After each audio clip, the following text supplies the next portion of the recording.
Live times आप देख रहे हैं और मैं हूं आपके साथ स्वाति आर्य। स्वागत है आप सभी का महाकुंभ की हमारी इस खास पेशकश में। तो लगातार तस्वीरें महाकुंभ से जुड़ी आप तक पहुंचा रहे हैं। हमारी टीम भी लगातार हमारे साथ ग्राउंड जीरो से जुड़ी हुई है। आशीष राज हमारे साथ लाइव बने हुए हैं और इसी के साथ ही नेहा विश्वकर्मा भी हमारे साथ जुड़ी हुई है। पल पल की अपडेट भी हम तक पहुंचा रही हैं। लेकिन इस बीच हमारे सहयोगी राजीव ओझा ने अयोध्या के महंत स्वामी श्रीधराचार्य जी महाराज से खास बातचीत की है। इस दौरान उन्होंने क्या कुछ कहा, आपको सुनवाते हैं। हमारे साथ हैं जगत गुरु रामानुजाचार्य श्रीधराचार्य जी महाराज। आज हम महाराज जी से जानेंगे कि आपके आश्रम में कौन सा अनुष्ठान चल रहा है और राम कथा पर कौन सी कथा आपके यहाँ होने वाली है।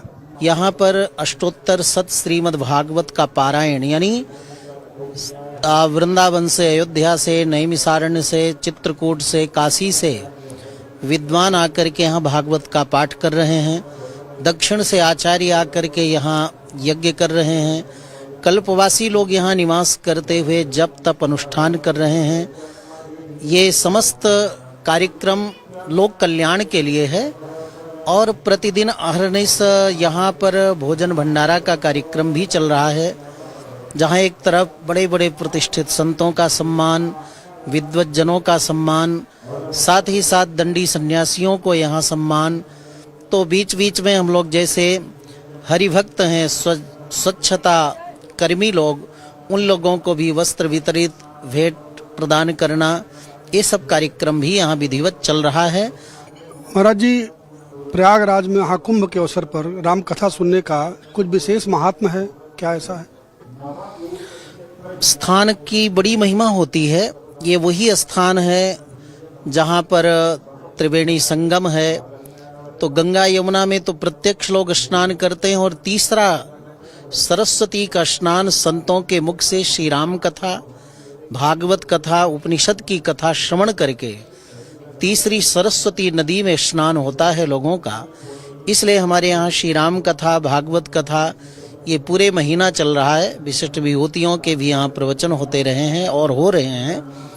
तो यहाँ चूंकि रामायण का उद्गम हुआ है, व्याकरण का उद्गम हुआ है, श्रीमद् भागवत का उद्गम हुआ है। यहाँ पर भरद्वाज ऋषि मुनि निवास करते थे, उनके द्वारा सुंदर ज्ञान की चर्चा होती थी। ये वही त्रिवेणी संगम है जहाँ प्रभु श्री राम निवास करते हैं। गंगा मैया के चरणों में माँ सीता प्रार्थना करती है कि प्रभु राम 14 वर्ष वनवास करके लौटेंगे तो मैया गंगा माँ तेरे चरणों में मैं दुग्ध से अभिषेक कराऊंगी, ब्राह्मणों का भोजन कराऊंगी। इसका नाम ही प्रयाग है। प्रयाग का अर्थ होता है जहाँ प्रामाने बहुत यज्ञ हों। इसलिए हमारे यहाँ 1 महीने पूरा यज्ञ चल रहा है और संपूर्ण कुंभ मेला क्षेत्र में हजारों यज्ञ हो रहे हैं। जी, राम कथा का कौन सा ऐसा प्रसंग है जो इससे जुड़ता है प्रयागराज से, जो श्रद्धालु आप जब राम कथा सुनाते हैं तो श्रद्धालुओं को विशेष तौर पर पसंद आता हो? ये यहाँ का प्रसंग है। जब भरत जी यहाँ आते हैं तो सभी जितने अयोध्यावासी थे भूखे प्यासे थे कई दिनों से। तो भरद्वाज ऋषि ने अपने तपोबल से रिद्धि सिद्धि को कहा कि सबके मन के अनुरूप भोजन, जलपान, वस्त्र, आभूषण प्रकट करो। तो सब लोग सुख समृद्धि पाकर, सुंदर सुंदर खाने पीने ओढ़ने की सामग्री पाकर राम जी को भूल जाते हैं और सभी कहने लगते हैं नैवायोध्याम गमिष्यामः ना गमिष्याम दंडकान कुशलम भरतस्यास्तु रामस्यास्तु तथैव चा।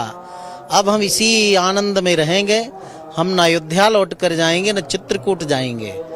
लेकिन भरतलाल जी एक कण भी ग्रहण नहीं करते, न जल पीते, न अन्न फल ग्रहण करते, न शयन करते। राम जी के केवल याद में, स्मरण में मेरे तो आधार सीताराम के चरणारविंद कहते हुए अहर्निश निवास करते हैं।